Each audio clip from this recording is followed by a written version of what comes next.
Si lindi ideja për të kthyer në Shqipëri Sonila dhe për të punuar me bimë mjekësore? Kisha filluar të punoja me bimët mjekësore që në Itali, ku kam jetuar për 20 vjet pothuajse, edhe vendosëm që të kthehemi në shtëpi për të qenë edhe më pranë familjes, edhe për të hapur diçka që është komplet ndryshe, diçka e re për Shqipërinë. Punojmë me trëndafilat kryesisht edhe me bimët e tjera mjekësore që gjejmë në zonë.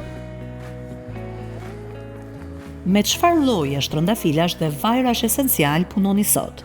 Ne kemi sjellë në Shqipëri rreth 450 lloje të ndryshme trëndafilash, jemi tani në 350 rrënjë të ndryshme trëndafilash, lloje të ndryshme trëndafilash, sepse një pjesë nuk kanë duruar nxehtësinë e lushit. Kemi rreth 2 hektar trëndafila për vaj esencial, nga e cili distilojmë vajin esencial të trëndafilit që përdoret edhe për të kuruar, përdoret kryesisht kundra depresionit, edhe për pjesën kozmetike të saj, antirudhë, për kremrat, për ujin e trëndafilit si tonifikant për fytyrë.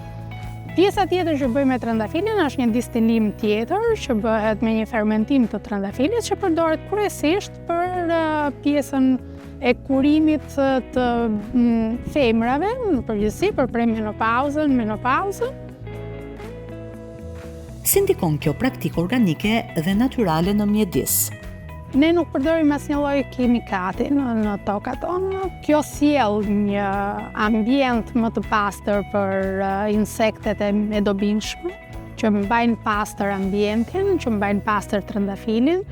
Bimët tona nuk kanë nevojë për asnjë lloj kimikati kundra insekteve që e dëmtojnë, sepse nuk dëmtohen, janë insekte të tjera që e mbajnë pastër. Me pjesën që ngelen nga distilimi, nga përpunimi i bimëve mjekësore, ne i kthejmë ato përsërish në tokë, edhe ujin që ngelet nga distilimi, edhe bërsinë që ngelet nga distilimi, e rikthejmë në toka si ple. Si ka qenë rrugtimi juaj si gruasi përmarrëse në një zonë rurale? Jam kthyer në shtëpi, kam gjetur mikpritje, kur jam kthyer. Duke qenë grua, në fillim ishte akoma edhe pak më e pabesueshme që një femër ishte duke bërë një diçka të tillë. Por mendoj se gjithçka duke qenë koherent edhe në vazhdueshmëri, njerëzit mësohen edhe me të qenit imprenditore femër, edhe nuk më duket aq e pamundur.